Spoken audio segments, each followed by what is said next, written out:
Olá, meus caros irmãos e amigos. Eu vos cumprimento com a santa e gloriosa paz do nosso amado Salvador Jesus Cristo, com muita alegria. Estamos aqui mais uma vez para darmos continuidade ao estudo do segundo trimestre de 2022. Neste, estamos estudando sobre os valores do Reino de Deus, a relevância do Sermão do Monte para a Igreja de Cristo. Nas 7 lições anteriores, nós estudamos lições baseadas no capítulo 5 de Mateus. E nesta oportunidade, entraremos no capítulo 6 e iremos prosseguir até o final deste trimestre, até o capítulo 7. Lembra você, que é estudante da Bíblia, que o Sermão do Monte está registrado do capítulo 5 ao capítulo 7 de Mateus. Eu quero aproveitar a oportunidade e agradecer a todos vocês que estão acessando o nosso canal durante essas últimas semanas. Para quem está nos conhecendo agora, meu nome é Daniel Rosa Dutra e sou pastor auxiliar na Assembleia de Deus de Culubandê, presidida pelo pastor Samuel da Silva.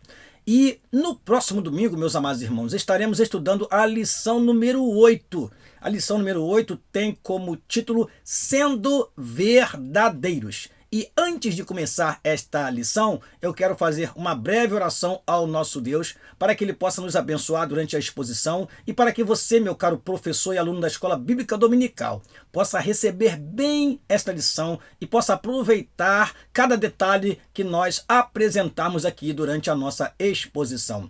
Oremos ao nosso Deus. Pai, no nome de Jesus, teu Filho, te agradecemos a oportunidade que tens nos dado de estarmos mais uma vez neste canal para transmitir esta preciosa lição para os teus filhos. Que o teu Espírito nos direcione naquilo que queremos falar e que teus servos e servas possam receber a palavra e aproveitar cada detalhe que nós apresentamos aqui durante esta aula. Assim oramos e te agradecemos no nome de Jesus. Amém e amém.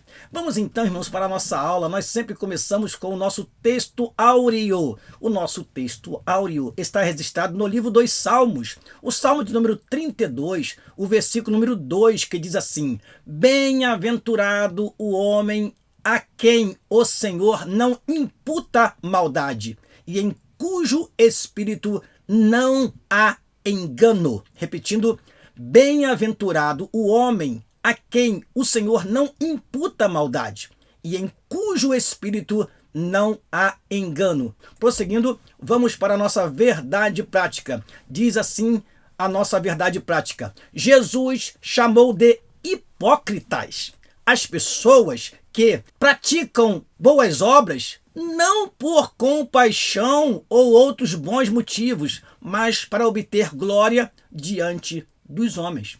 Vou repetir.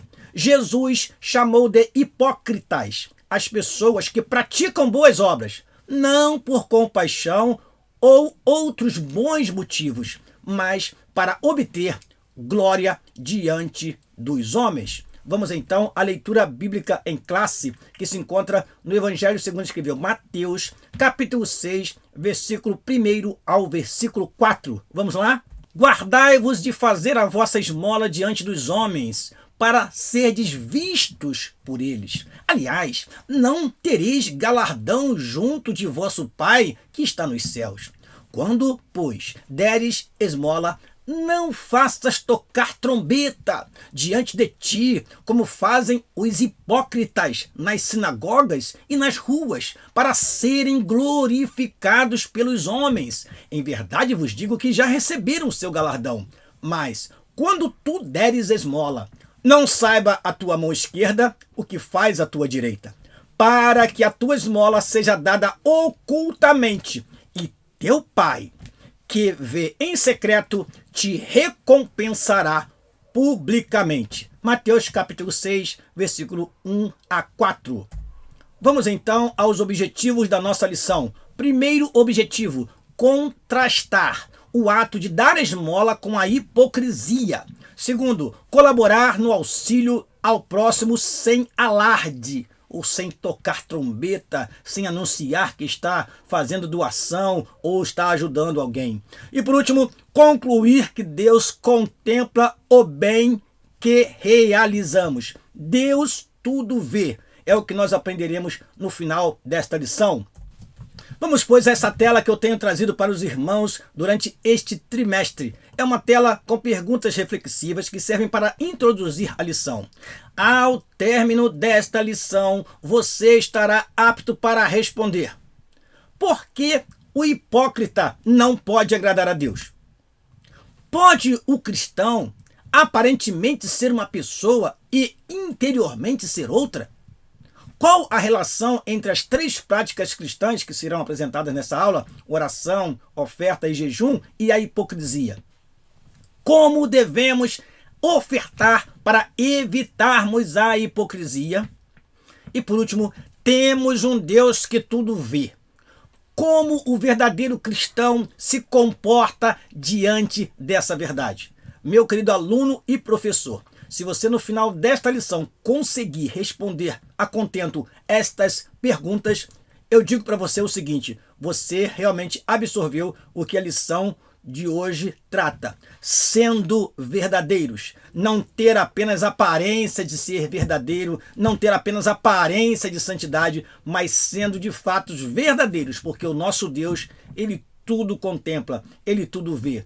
Infelizmente, muitas pessoas estão sendo levadas pela aparência. E Deus ainda adverte, como advertiu a Samuel. Samuel, eu não vejo como vê o homem. Quando foi escolher um rei na casa de Jessé, esta foi a advertência de Deus para Samuel. O Senhor não vê como vê o homem. Então, o olhar de Deus é penetrante, o olhar de Deus é de dentro para fora e não de fora para dentro. Deus não se ilude, Deus não se deixa levar pela aparência de ninguém. Ele conhece o nosso interior e recompensa cada um segundo as suas obras, mas segundo aquilo que está no íntimo do coração. A motivação para fazer a obra, Deus também leva em conta.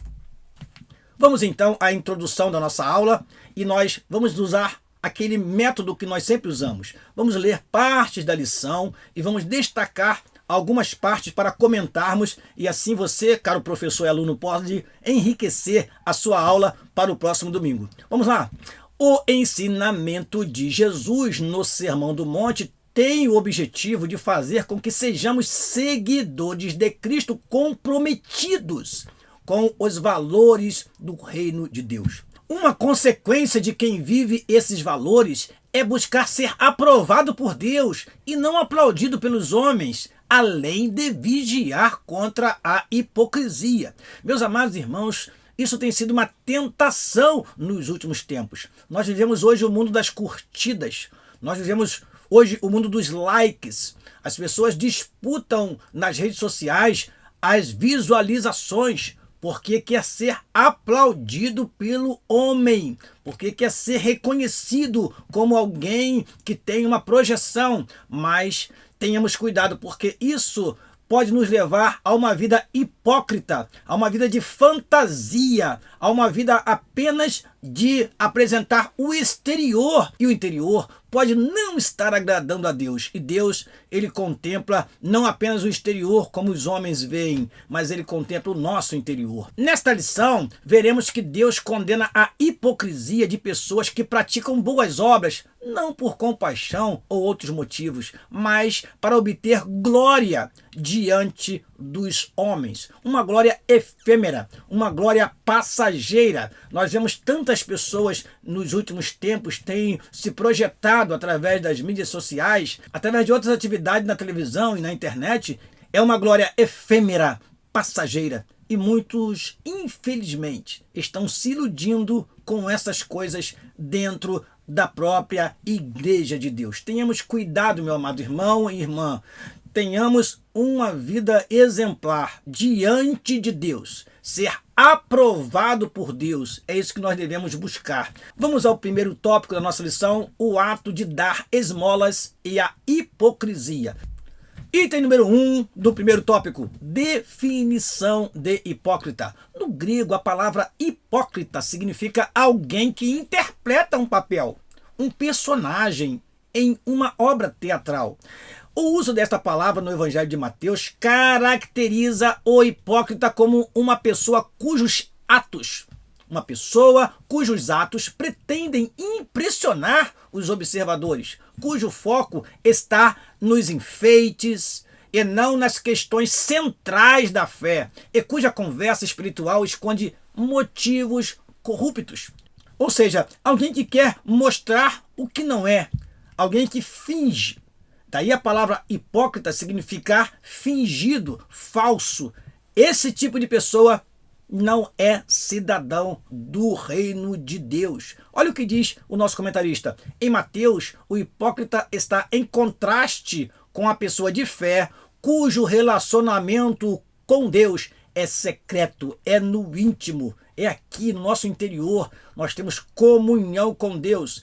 É claro que a nossa comunhão com Deus vai se expressar, vai se manifestar para quem está ao nosso redor através dos frutos do Espírito, através do amor que emana do coração, do interior do crente, e não com atitudes simplesmente exteriores para impressionar, às vezes com a roupa ou com a palavra, com os gestos, com a atitude, com aquele tapinha nas costas, apenas para aparecer diante dos homens. Isso o Senhor não aprova. Isso é condenado pelo Senhor Jesus Cristo. O cidadão do reino de Deus não pode ser hipócrita. O grande desejo do hipócrita é sempre o de aparecer exteriormente. Mas o problema é que o lado interno, sua verdadeira natureza, não é revelado. Ninguém sabe o que há no íntimo do ser humano. Somente Cristo, que conhece a natureza humana. Deus nos conhece por dentro e por fora. O cristão que deseja vencer a hipocrisia tem de ter seu coração preenchido pelo amor de Cristo. Com esse amor real no coração, não há como o cristão praticar uma coisa e interiormente ser de outra forma. Meus amados irmãos, nós temos que ser salvos a nível de espírito, alma e corpo. Esses três devem ser conservados plenamente irrepreensíveis até o dia da vinda do Senhor Jesus Cristo. Está escrito em 1 Tessalonicenses capítulo 5, versículo 23. Então nós devemos conservar o nosso interior puro, a nossa alma pura, e que isso se exteriorize, que isso seja revelado a todos que estão ao nosso redor. Não pela aparência simplesmente, mas pela essência. Não podemos ser uma coisa por fora e ser outra coisa por dentro. Deus nos livre disso, porque isso é ser hipócrita. Item número 2 do primeiro tópico: a justiça pessoal. Por intermédio da justiça pessoal, os discípulos de Jesus deveriam viver diferentemente dos fariseus, os quais projetavam em suas práticas religiosas mostrar ao público sua grande espiritualidade, ou seja, mostrar que eram mais espirituais do que os outros.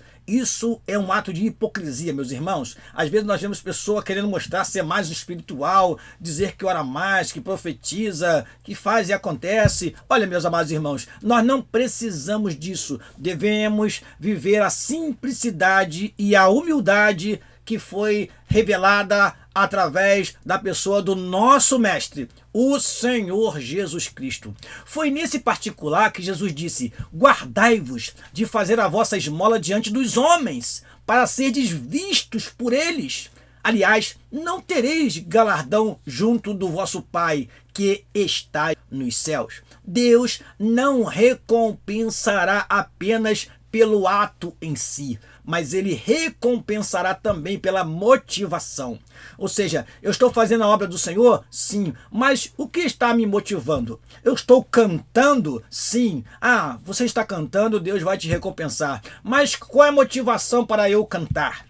Ah, você está pregando, mas o que me impulsiona a pregar? Não é apenas pregar, cantar, ou fazer a obra, ou fazer doações. Deus está olhando a motivação. Então, cuidado, porque muitos não receberão galardão nenhum, porque estão fazendo para a sua própria glória, estão fazendo para aparecer, estão fazendo para mostrar que fazem. E o Senhor, que tudo contempla, Ele sabe muito bem que esta pessoa não tem direito a galardão algum, porque está fazendo e está recebendo já a glória que deveria ser dada a Deus. A Bíblia nos diz o seguinte: assim resplandeça a vossa luz diante dos homens, para que, vendo as vossas boas obras, glorifiquem a vosso Pai que está nos céus.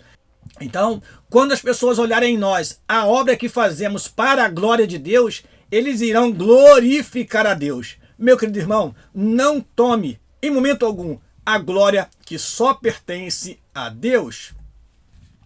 Os discípulos de Cristo que vivem seus ensinos são conscientes de que nenhum ato de justiça pode ser praticado com a intenção de glorificação pessoal.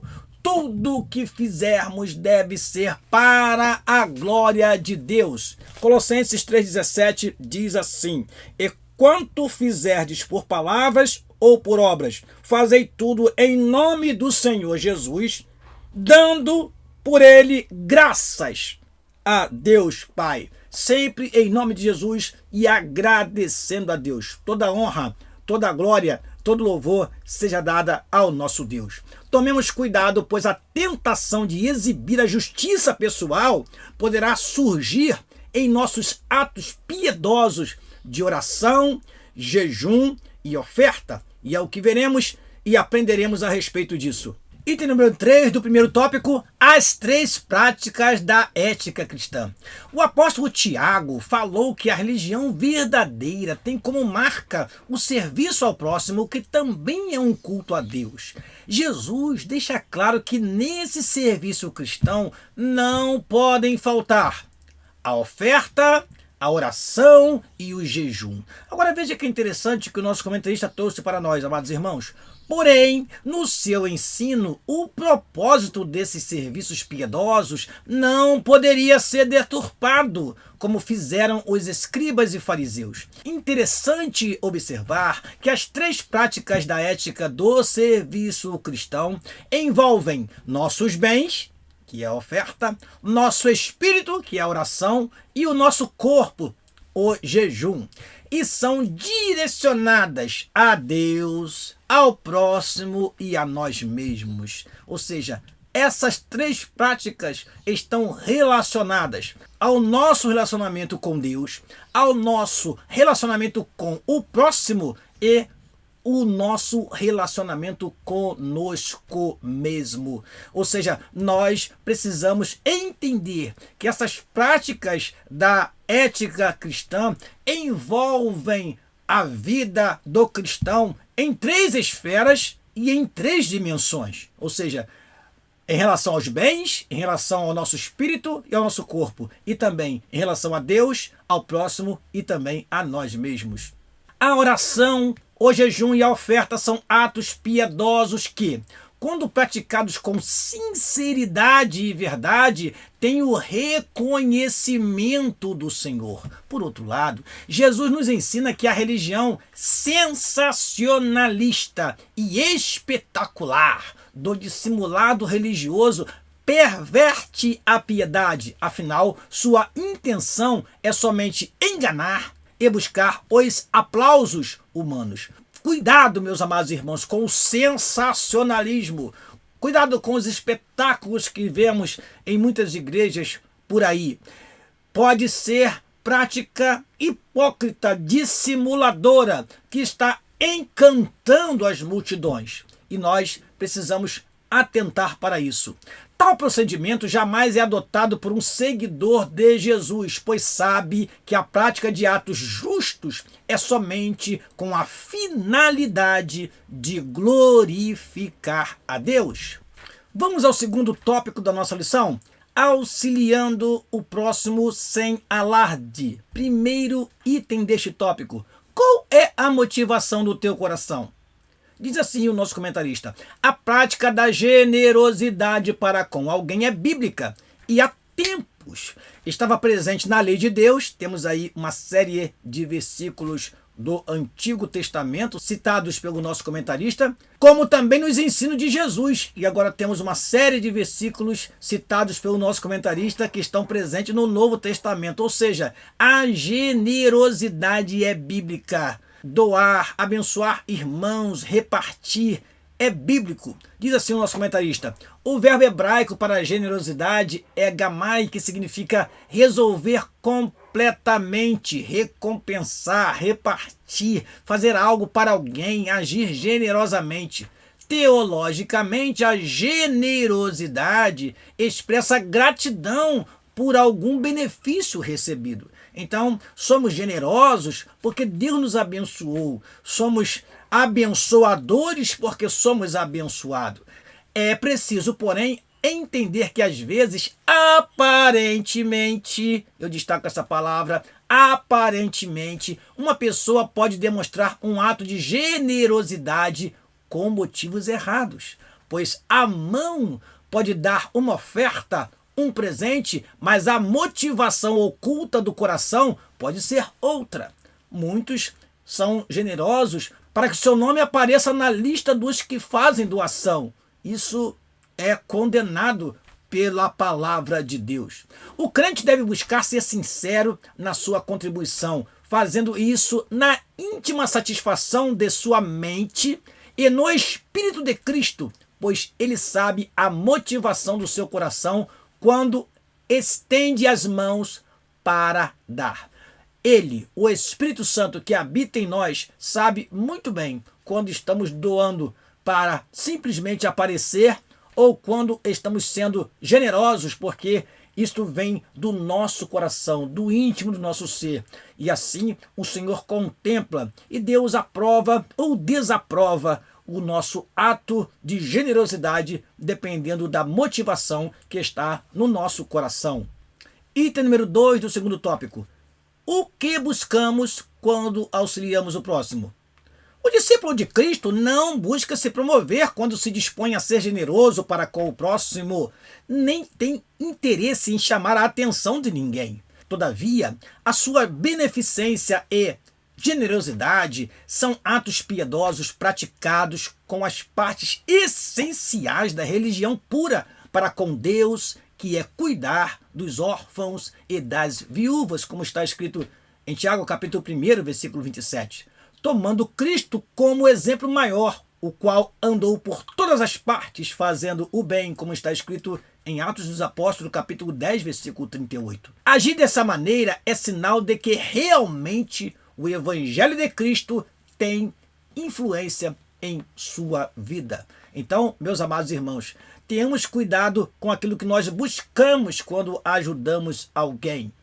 Às vezes, se pede uma oferta e a pessoa logo se apresenta como aquele que vai dar a oferta maior. E algumas igrejas chegam a motivar isto, colocam ofertas em um valor elevado, e aquelas pessoas que dão as primeiras ofertas são às vezes elogiadas, são às vezes consideradas como as que têm coração amoroso, mas isso não agrada a Deus. O importante é fazermos para glorificar a Deus e com um coração puro e generoso diante de Deus.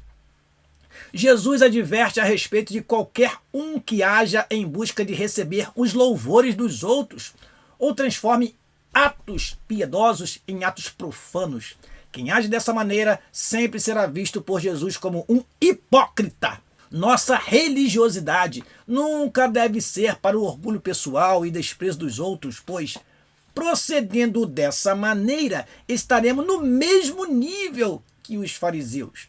Nosso Senhor deixou claro que a nossa justiça deve ultrapassar a deles. Nós aprendemos isso em lições anteriores. Caso não seja assim, não teremos parte no seu reino. Então, amados irmãos, nós não podemos fazer como fizeram os fariseus, fazendo apenas para aparecer com hipocrisia. Cristo condenou esta atitude e fazendo isso seremos semelhantes aos fariseus. E não é isso que agrada a Deus. Ele quer que nós superemos a justiça, a prática, o comportamento que os fariseus tinham naquela época. A maneira de ofertar segundo Jesus é o item número 3 do segundo tópico. No ato de ofertar, devemos ter todo o cuidado necessário para não buscar louvores ou não louvarmos a nós mesmos. Quando ofertamos, não devemos tocar trombetas, ou seja, anunciar, fazer em alto e bom som, dizer a quantia que está doando como oferta. Não faça isso, meu irmão. Isso o Senhor Jesus Cristo está corrigindo desde o início, no seu primeiro sermão. Quanto à forma correta de se ofertar, Jesus disse que isso deve ser feito de duas maneiras. Primeiro, sem alarde público. Segundo, essa doação deve ser voluntária e discreta, porque quem vai nos recompensar é Deus. Então, não devemos fazer para sermos vistos pelos homens, mas que a nossa atitude seja digna diante de Deus, que nos recompensará. Terceiro tópico da nossa lição: Deus contempla o bem que realizamos. O Deus que tudo vê é o primeiro item do terceiro tópico. Um dos atributos divinos é a onisciência. Deus é descrito nas páginas das Sagradas Escrituras como aquele que tudo vê. Para ele não existe surpresa. Nada surpreende o nosso Deus. Para ele não existe surpresa nem o desconhecido. Nada pode escapar da sua onisciência. Seria triste demais para nós servirmos a um Deus que não tem o controle das coisas, nem sabe o que vai acontecer. O que nos dá segurança é que até aquilo que vamos pedir, Ele já sabe. Então, meus amados irmãos, quando apresentamos o pedido a Deus, quando vamos diante do Senhor, Ele já sabe as nossas necessidades. Ele perguntou a um cego: o que queres que te faça? Ora, o Senhor sabia que ele estava cego, que ele queria enxergar, mas ele queria que o cego se pronunciasse: Senhor, que eu veja. Deus, mesmo sabendo a nossa necessidade, Ele quer que nós nos pronunciemos, mas Ele conhece o nosso interior. Ele sabe o que vai no âmago do nosso ser. Então, não sejamos hipócritas, porque o nosso Deus tudo vê.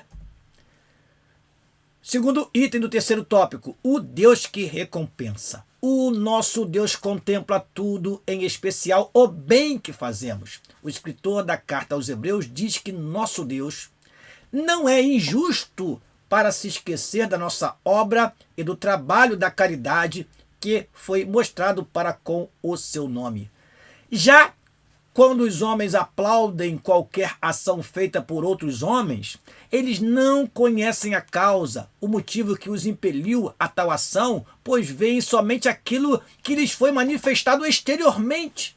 O Senhor, pelo contrário, vê o que está no coração, não necessitando de qualquer amostra exterior para chamar a sua atenção. Nada impressiona Deus. E eu lembro de um texto de Miqueias, no capítulo 6. Eu quero ler esse texto para você, não está na nossa revista, mas é um texto que ilustra muito bem que nada impressiona ao nosso Deus. Versículo 6 em diante diz assim: com que me apresentarei ao Senhor e me inclinarei ante o Deus Altíssimo? Virei perante ele com holocaustos, com bezerros de um ano? Agradar-se-á o Senhor de milhares de carneiros, de 10.000 ribeiros de azeite?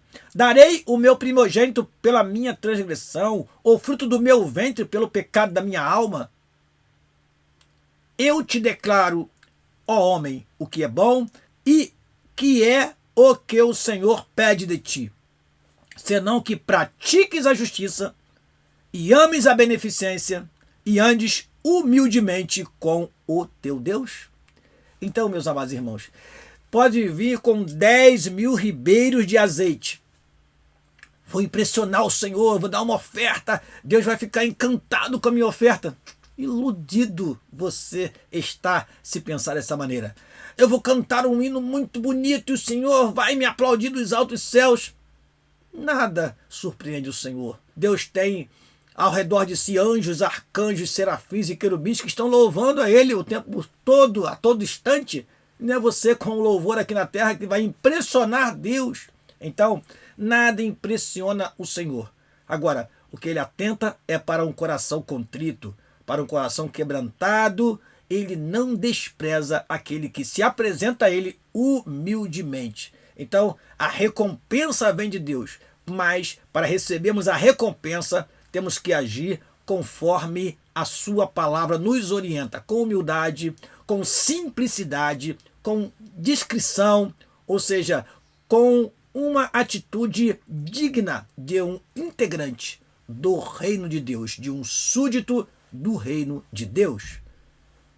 Quando um crente procura fazer algo apenas para que as outras pessoas vejam, está desprezando os ensinos verdadeiros de Cristo, que especificamente afirmou que nada deve ser feito para receber aplauso dos homens. Os verdadeiros servos do Senhor são conscientes de que quem recompensa é Deus. Por isso praticam suas obras no anonimato, em secreto, por amor ao Pai e por sempre quererem agradá-lo em tudo. O salvo em Cristo deve lembrar de que Deus irá recompensar cada um segundo o seu procedimento. Portanto, é sempre bom fazer o bem, lembrando de que aquele que sabe fazer o bem e não o faz, está pecando. Isso está escrito em Tiago capítulo 4, versículo 17. Então, tomemos cuidado. Precisamos praticar o bem, mas com um coração puro, não desejando ser alguém destacado, reconhecido pelos homens, aplaudido pelos homens, mas reconhecido pelo Deus que tudo vê, que tudo sabe e tudo contempla. Vamos à nossa conclusão. Por meio de Jesus, ficamos cientes de que Ele deseja que andemos na verdade, sejamos honestos e que a nossa justiça ultrapassa a deles. Na nossa revista não está, mas eu acrescento para você. Deles quem? Os fariseus. Em todos os aspectos, sem jamais buscar a exibição. Amém.